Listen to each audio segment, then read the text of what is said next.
आप सभी को नमस्कार दोस्तों, मैं हूं जगन्नाथ मिश्रा और हमारे यूट्यूब चैनल पे आप सभी का बहुत बहुत स्वागत है। दोस्तों, आज हमारे साथ में हर्रैया विधानसभा से तेज तर्रार भाजपा नेता देवेंद्र सिंह जी आज हमारे साथ जुड़े हुए हैं, जो कि आज हम आपसे जैसा कि अभी आप सभी जान रहे हैं कि लखीमपुर में इतनी बड़ी घटना हुई, उस विषय पर मैं प्रतिक्रिया आपसे लेना चाहूँगा। और आप चुनाव भी लड़ना चाह रहे हैं, आगामी विधानसभा चुनाव, इस पर क्या रणनीति है? आप चुनाव लड़ेंगे, आपकी क्या रणनीति है हर्रैया विधानसभा के विकास के लिए? आप क्या रखेंगे, किस लिए जनता आपको चुने? तमाम सारे विषय पे आज मैं फोकस करूंगा। हमारे साथ में भाजपा नेता जी जुड़े हुए हैं। सर, बहुत बहुत स्वागत है हमारे चैनल। बहुत बहुत धन्यवाद जगन्नाथ जी। सर, मैं सबसे पहले यही जानना चाहूँगा कि इतनी बड़ी घटना हुई, पूरा देश इसको देख रहा है, क्योंकि आप सत्ताधारी पार्टी के भाजपा नेता हैं, क्या इस पे आपकी प्रतिक्रिया है सर? क्योंकि देखिए, सारा आरोप विपक्ष आपके ऊपर ही लगा रहा है। देखिए, लखीमपुर की जो भी घटना है निश्चित रूप से दुर्भाग्यपूर्ण है। वो घटना नहीं होनी चाहिए थी जी, लेकिन मैं तारीफ करना चाहूँगा योगी सरकार की जी और प्रशासन की कि जिस मुस्तैदी के साथ कार्रवाई होनी चाहिए। और हमारे मुख्यमंत्री जी ने कहा एक टीवी इंटरव्यू में, चैनल में कहा कि अपराधी चाहे जितना बड़ा हो जी, चाहे जिस घराने का हो, अगर वो दोषी है तो बख्शा नहीं जाएगा। और आपके सामने है कि उस घटना के जो दोषी हैं आज वो गिरफ्तार हैं और कानून अपना जो है अच्छे तरीके से काम कर रही है। सर, गिरफ्तार हैं वो केंद्रीय मंत्री के सुपुत्र हैं और 4 दिन से वो गायब थे।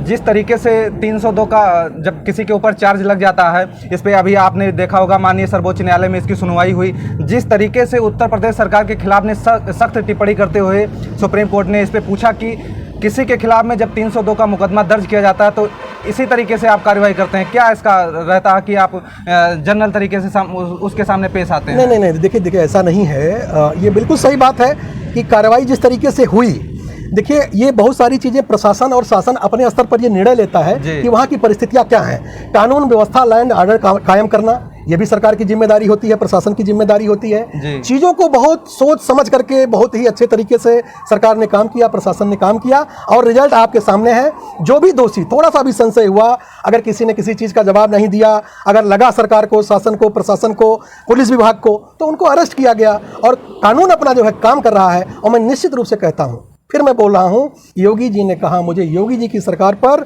उनके प्रशासन पर पूरा भरोसा है। आप देखते रहिएगा, दूध का दूध, पानी का पानी होगा और निश्चित रूप से इस घटना में जो भी दोषी होंगे वो सलाखों के पीछे होंगे, चाहे कोई कितना बड़ा क्यों ना हो। आपने कहा कि इतनी मुस्तैदी से पुलिस काम कर रही है, पुलिस लगी हुई, ये बहुत दुखद मैं आपके सामने कह रहा हूँ सर कि जिस प्रकार से गोरखपुर की घटना हुई, मनीष गुप्ता की हत्या कर दी गई और जो पुलिस वाले गिरफ्तार, आज ये स्थिति बनी हुई कि पुलिस वालों के खिलाफ में आपको इनाम घोषित करना पड़ रहा है कि उनको गिरफ्तार कीजिए, उनका आप परिचय बताइए, हम आपको इतना रुपया देंगे। किस तरीके से आपकी पुलिस काम कर रही है कि आप उनको नहीं पकड़ पा रहे हैं? देखिए, ऐसा है कि छापेमारी हुई, बहुत जगह दबिश दी गई। अगर वो गिरफ्तार नहीं हो रहे थे, वो अपना लोकेशन बदल रहे थे, तो इसकी एक प्रक्रिया होती है। कानून उस पर जो है इनाम घोषित करता है, शासन प्रशासन इनाम घोषित करता है। पहले 25,000 का इनाम हुआ, फिर 1 लाख का इनाम हुआ और आज रिजल्ट ये है कि जो अपराधी हैं, जो मुलजिम है, वो गिरफ्तार हो गए हैं। सर, जब आप पुलिस को नहीं पकड़ पा रहे हैं तो अपराधी को कैसे पकड़ेंगे? नहीं, पुलिस ही तो अपराधी था उसमें, तो गिरफ्तार तो हुए वो लोग। और निश्चित रूप से अब तो जो है न्यायालय में मुकदमा चलेगा, न्यायालय जो सजा सुनाएगा वो सजा उनको मिलेगा। कानून ने तो अपना काम किया है, गिरफ्तारी तो हो गई।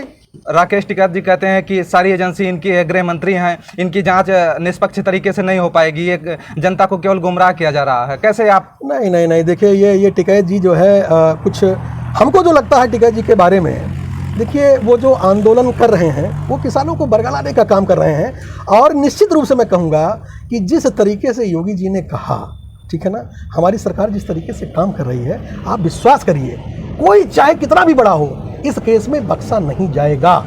और मैं सिर्फ जो 4 लोग मारे गए किसान, उनकी बात नहीं कर रहा हूँ, दूसरे पक्ष की भी बात कर रहा हूँ।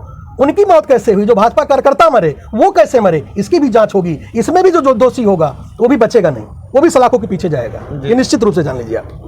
जी, कोई भी घटना जब हो जाता है तो योगी जी का यही कहना रहता है कि दोषी बचेंगे नहीं। बाद में 2-4 दिन 10 दिन बाद में जब मीडिया वहाँ से पीछे हट जाती है या वो मुद्दा खत्म हो जाता है, फिर वो वैसे ठंडे बस्ते में चला जाता है। अभी आपको सर मालूम होना चाहिए, जिस तरीके से हमारे बस्ती जनपद में कबीर तिवारी की हत्या हुई और इस पर भी यही कहा गया, ब्रजेश पाठक जी आए हुए थे, सांसद जी आपके लगे हुए थे, विधायक जी, हर नेता यहाँ पे आए और आज फिर वही स्थिति वैसे ही बनी हुई है। नहीं, बिल्कुल, देखिए वो बहुत दुर्भाग्यपूर्ण था और मुझे भी कबीर जी के हत्या का दुख है।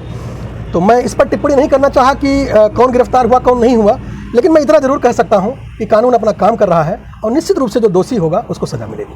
सर, विपक्ष पूरा आपके पीछे लगा हुआ है, कैसे आप सन 2022 का आगामी चुनाव होने वाला, क्या इस पर नीति रहेगी, कैसे आप किस स्ट्रेटजी के साथ में उतरेंगे क्षेत्र में? देखिए, ऐसा है कि भारतीय जनता पार्टी की सरकार का एक स्लोगन है जी, सबका साथ, सबका विकास, सबका विश्वास जी। हम उसी के सहारे चुनाव लड़ेंगे।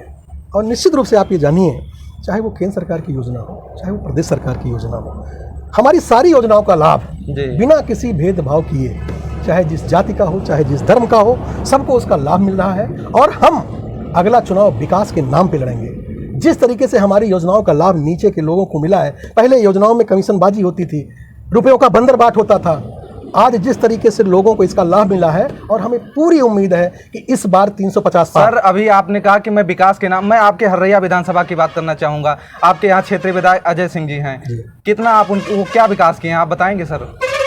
देखिए, वो क्या विकास किया है इसका रिकॉर्ड कार्ड तो आप उनसे लीजिए। पार्टी के वो विधायक जी हैं, आपने कहा निश्चित रूप से हमारी सरकार बहुत अच्छा काम कर रही है और अब की बार 350 पार। उसी सरकार के अंग वो भी हैं सर। मैंने कहा हमारी सरकार बहुत अच्छा काम कर रही है, अब की बार 350 पार।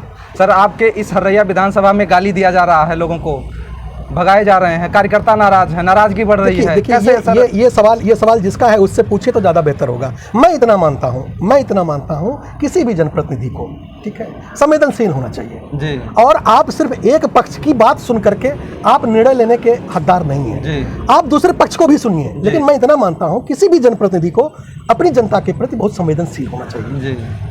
सर, आप चुनाव लड़ेंगे? जैसे पिछली बार सन 2017 में आप टिकट मांग रहे थे, आप इतने वरिष्ठ कार्यकर्ता हैं इस पार्टी से, आपके पिताजी भी विधायक रह चुके हैं, तो आपको टिकट नहीं मिला, नाराजगी बढ़ी, इस बार क्या प्लान है सर?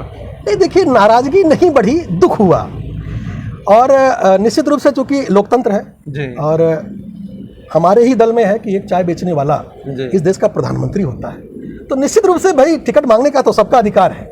मैं भी टिकट मांगूंगा, मजबूती से मांगूंगा, लोगों के बीच जाऊंगा, अपनी बात रखूंगा, अपने सांसद से अपनी बात रखूंगा, जिलाध्यक्ष महोदय से अपनी बात रखूंगा और ऊपर जाऊंगा। और अगर पार्टी ने ये निर्णय लिया तो निश्चित रूप से मैं आपको विश्वास दिलाता हूं कि आपको हर्रैया में परिवर्तन नजर आएगा। सर, आपकी पार्टी में ही चाय बेचने वाला प्रधानमंत्री बनता, आप इतने दावे के साथ कह रहे हैं। आपके जब जनपद में प्रधानमंत्री जी का आगमन होता है, आपके ही पार्टी के पूर्व जिलाध्यक्ष रह चुके दयाशंकर मिश्रा जी, यशकांत सिंह जी जो वर्तमान में ब्लॉक प्रमुख हैं, सुनील सिंह जी, तमाम सारे लोग प्रधानमंत्री जी से यह कहते हैं, कंप्लेन करते हैं कि हमारे जनपद में या हमारे अगल बगल के पूरे मंडल में कोई भी कार्यकर्ता किसी भी विधानसभा पे चुनाव नहीं लड़ रहा है। उनको दुखी होकर के ये कंप्लेन करना पड़ता है। देखिए, ये हमारे पार्टी की विशेषता है कि कोई एक छोटा सा कोई एक छोटा सा कार्यकर्ता अपने प्रधानमंत्री से हाथ रोक करके, पकड़ करके अपनी बात रख ले रहा है, अपनी पीड़ा कह दे रहा है, ये कितनी बड़ी बात है। ये हमारी पार्टी की विशेषता है। सर, विशेषता है, लेकिन अगर किसी अन्य पार्टी से आए हुए उनको टिकट दिया जा रहा है, अपने कार्यकर्ताओं को मौका नहीं दिया जा रहा है, ये कितने दुख की बात है सर? ये परिस्थिति जन्य होती है। देखिए, ये आला कमान का निर्णय होता है, बहुत सारी परिस्थितियां होती हैं। परिस्थितियां सर, सत्ता में आने के लिए ये टिकट दिया जाता है? नहीं, ऐसा कुछ नहीं है, बहुत से कार्यकर्ताओं को भी टिकट मिलता है और लोगों को तमाम एग्जाम्पल हैं। बहुत छोटे छोटे कार्यकर्ता जो है सांसद, विधायक हो गए, मंत्री हो गए। तो ऐसा नहीं, अभी उड़ीसा में देखिए सारंग जी थे, वो मंत्री हो गए, बहुत छोटे साइकिल से चलने वाले। तो ऐसा नहीं, बहुत से ऐसे उदाहरण हैं। और किसी एक जिले या किसी एक सीट पर ये टिप्पणी करना उचित नहीं है। और मैं ये मानता हूँ कि भारतीय जनता पार्टी, कार्यकर्ताओं का सम्मान होता है भारतीय जनता पार्टी में। और फिर मैं कह रहा हूं कि आने वाले विधानसभा चुनाव में आपको दिखेगा। आप लड़ेंगे सर चुनाव? बिल्कुल, मैं लड़ूंगा, ये मैं नहीं बोल रहा हूं। अगर पार्टी ने मौका दिया तो लड़ूंगा और जीत के दिखाऊंगा और आपको परिवर्तन दिखेगा हर्रैया में। लेकिन अगर हमको टिकट नहीं मिलता है तो पार्टी जिसको भी प्रत्याशी, अभी आप क्षेत्र में भी सर बहुत कम ही दिखते हैं, तैयारी भी आपकी बहुत स्लो चल रही है, कैसे आप फाइट करेंगे? धनबली बाहुबली इतने लगे हुए हैं, हर पार्टी से बड़े बड़े सब मर्सिडीज से चल रहे हैं कि हम तो, तालिबान यादव जी का कहना है कि हम चुनाव जीत लेंगे। तमाम पार्टियों के अपने अपने सब हथकंडे अपना रहे हैं, आपकी तैयारी अभी? देखिए, ये दुर्भाग्य है, थोड़ा सा मैं कहूँगा कि ये बड़ा चुनाव है, ये पैसे पे नहीं जीता जाता जी, ठीक है। टिकट मिलने के बाद, और मैं दावे के साथ कहता हूं कि पिछली बार और इस बार भी जिसको भी टिकट मिलेगा, जो भी भाजपा का प्रत्याशी होगा, चाहे वो गरीब हो चाहे वो अमीर हो, वो जीत करके फिर विधानसभा में पहुंचेगा। ये मैं बता रहा हूं, मैं बार बार कह रहा हूं कि अब की बार 350 पार। यहाँ पे तो सर धनबली और बाहुबलियों का एकदम बोलबाला है, मंत्री जी का कहना है हम पैसों पे सब हर्रैया खरीद लेंगे। कैसे आप उनके सामने चुनाव लड़ेंगे? देखिए, ये सब अहंकारी भाषा है। इस सब भाषाओं का प्रयोग लोगों को नहीं करना चाहिए, बचना चाहिए लोकतंत्र में। और मैं तो उदाहरण दूंगा अपने यशस्वी सांसद हरीश द्विवेदी जी का, और मैं उनसे बहुत प्रेरणा लेता हूं, बहुत कुछ सीखने का मिलता है सर उनसे। 2014 में जब वो लोकसभा का चुनाव लड़ने आए थे तो यही धनबली उनके सामने थे, रिजल्ट आपने देखा क्या हुआ जी। तो ऐसा नहीं, अगर पार्टी प्रत्याशी बनाएगी, किसी भी गरीब कार्यकर्ता को अगर टिकट मिल जाएगा, किसी भी क्षेत्र से मिल जाएगा, तो निश्चित रूप से चुनाव जीता जाएगा। सर हर नेता यही वादा करता कि मैं आपके सामने बहुत बेटर करूंगा, मैं आपको बहुत खुश रखूंगा, आपके हर ज़रूरत को, जो भी आपकी समस्याएं उसको मैं निस्तारण करूंगा, लेकिन वो बाद में फेल हो जाते हैं। जब उनको सफलता मिल जाती, पद मिल जाता है, वो बाद में हाल नहीं पहुँचते हैं। कैसे आप भरोसा दिलाएंगे जनता आपको ही क्यों चुने? ये बड़ा अच्छा सवाल है आपका जी।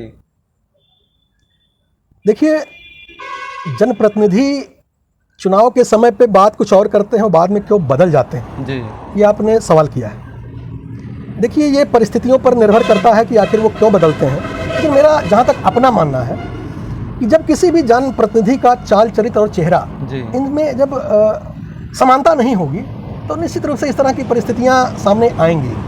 उदाहरण के तौर पर मैं बताना चाहूँगा कि अगर आपको किसी भी प्रशासनिक अधिकारी से काम लेना है जी, किसी एसओ से काम लेना है, एसडीएम से काम लेना है, तो पहले आपको चारित्रिक रूप से बहुत मजबूत होना पड़ेगा जी।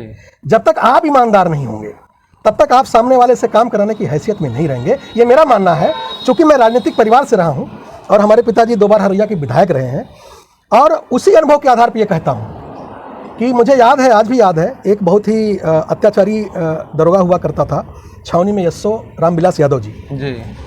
पिताजी हमारे विधायक नहीं थे, पूर्व विधायक थे, बसपा की सरकार थी, और वो एसओ इतना अहंकारी था कि वो बार बार कहता था कि नहीं, हमको यहाँ से कोई हटा नहीं सकता, कोई डिगा नहीं सकता। लेकिन हमारे पिताजी ने उस टाइम पर जनबल के बदौलत, लोगों की बदौलत हरैया में चक्का जाम करके और उस एसओ को हटवाने का काम किया था, जिसको ये अहंकार था कि हमको यहाँ से कोई हटा नहीं सकता जी। तो इसके लिए देखिए, मेरा कहना है कि अगर आपको किसी भी अधिकारी पर दबाव बनाना है, काम निकालना है, तो पहले आपको ईमानदार होना पड़ेगा जी। मेरा अपना मानना है कि आप अपने चरित्र को सुधारिए। निश्चित रूप से कोई कितना बड़ा अधिकारी हो, ऐसा हो ही नहीं सकता कि वो विधायक की बात ना सुने, वो सांसद की बात ना सुने, लेकिन इसके लिए आपको सही होना पड़ेगा जी।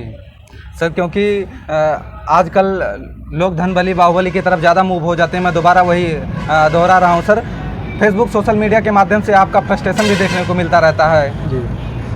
देखिए, वो फ्रस्ट्रेशन नहीं है, वो मेरे दिल में कभी कभी कहीं मैं किसी का विचार देख लेता हूं तो अच्छा लगता तो उसको कॉपी पेस्ट कर देता हूं, और ऐसा नहीं है। अगर इतनी छोटी बात पे मैं अगर फ्रस्ट्रेट होता रहूँगा तो अभी लंबी ज़िंदगी है, और मैं फ्रस्ट्रेट नहीं होता हूं, कुछ लाइनें मुझे अच्छी लग जाती हैं तो उसको मैं शेयर कर देता हूं जी जी। और जहाँ तक रही युवाओं की बात, और आपने कहा कि धनबली और बाहुबली हरैया में हावी हैं, राजनीति में हावी हैं, तो मैं थोड़ा सा आपके चैनल के माध्यम से, लोग फॉर्च्यूनर में बैठना ज़्यादा सर पसंद करते हैं, ऐसी मतलब हमारे यहाँ की मानसिकता, इंटेंशन बन चुका है लोगों का। नहीं, मैं देखिए दो तरह की आपके चैनल के माध्यम से 2 तरह की अपील करना चाहूँगा।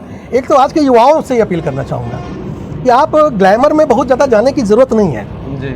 आप अपनी परिस्थितियों को, अपनी परिवार की परिस्थितियों को, अपनी परिस्थितियों को थोड़ा सा अवलोकन करें।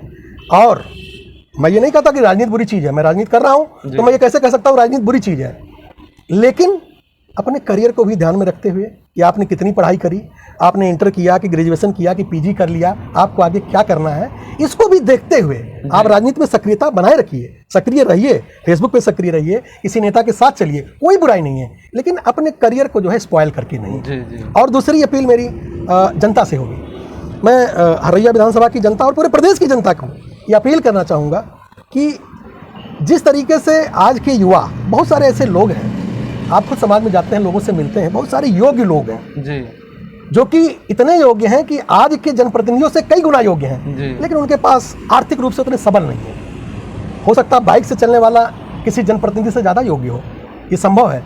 तो जनता को बहुत बारीकी से लोकतंत्र में जो उसका अधिकार मिला हुआ है उसका प्रयोग करना चाहिए, और निश्चित रूप से ऐसे लोगों को बकअप करना चाहिए, आगे बढ़ने का मौका देना चाहिए जो उस काबिल हो जी। और आर्थिक रूप से मजबूती तो बहुत लोगों की हो सकती है, लेकिन जो सामाजिक रूप से जिसकी मजबूती हो, जो आपके लिए, आपकी समस्याओं के लिए लड़ जाए और किसी एसओ से बात कर सके, एसपी से बात कर सके, ऐसे लोगों को भी आगे बढ़ने का मौका देना चाहिए। ऐसी मुझे सम्मानित जनता से मैं अपील करना चाहूँगा।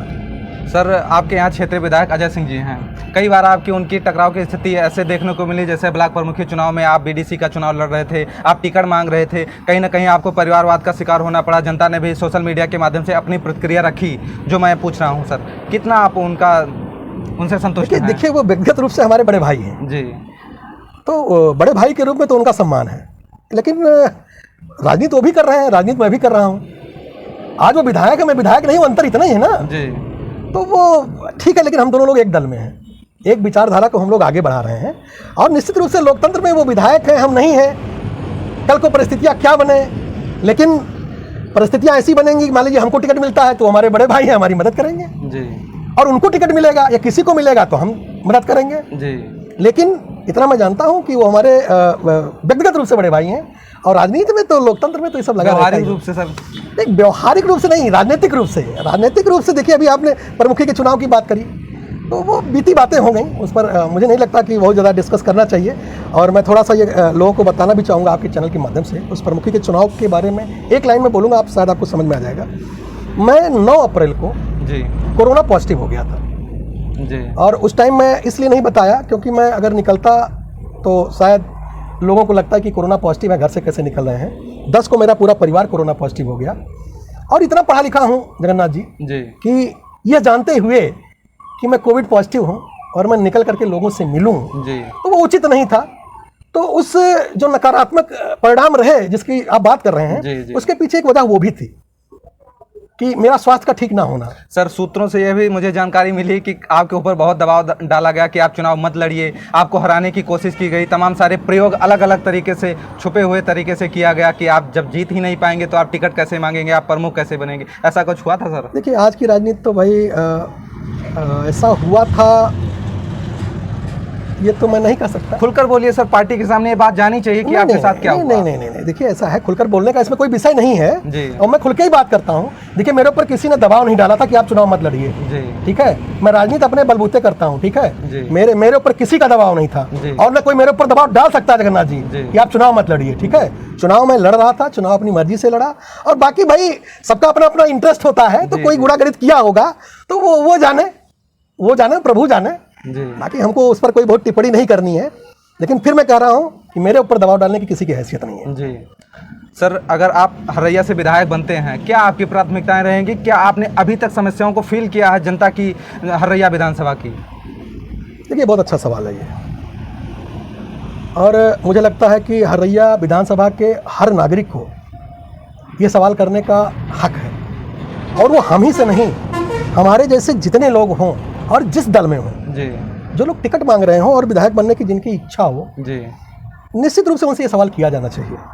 मैं आपको बताऊं,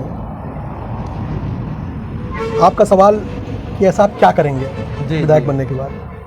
देखिए, मेरा अपना मानना है, किसी भी विधायक, सांसद या कोई भी जनप्रतिनिधि हो, उसका जो आचार विचार और व्यवहार होता है वो बड़ा मायने रखता है। मेरा अपना मानना है कि सर्वप्रथम, वैसे तो मैं हूँ ऐसा, मुझे कुछ करने की ज़रूरत नहीं है, मैं तो अपने आप को आम आदमी मानता हूँ।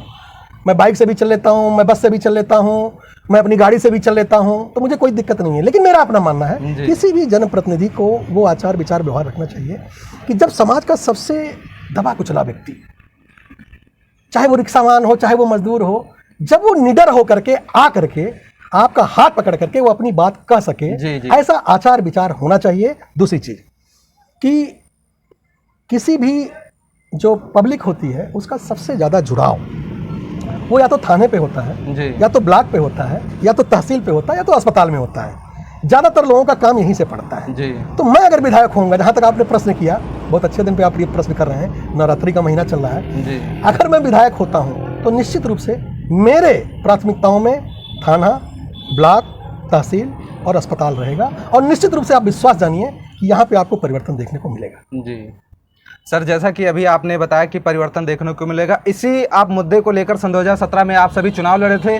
आपने कहा था कि यहाँ पे बहुत भ्रष्टाचार हो रहा, सपा के खिलाफ आपने पूरा मोर्चाबंदी किया और बहुत सारे लोग जो फर्जी मुकदमा लिखवाने वाले, अदर पार्टी वाले, आप उनके विरोध में चुनाव लड़े थे। कहीं ना कहीं सन 2017 के बाद में वही आपके मंच पे दिखे और जो आपके पार्टी के ओरिजिनल नेता थे वो सब गायब थे।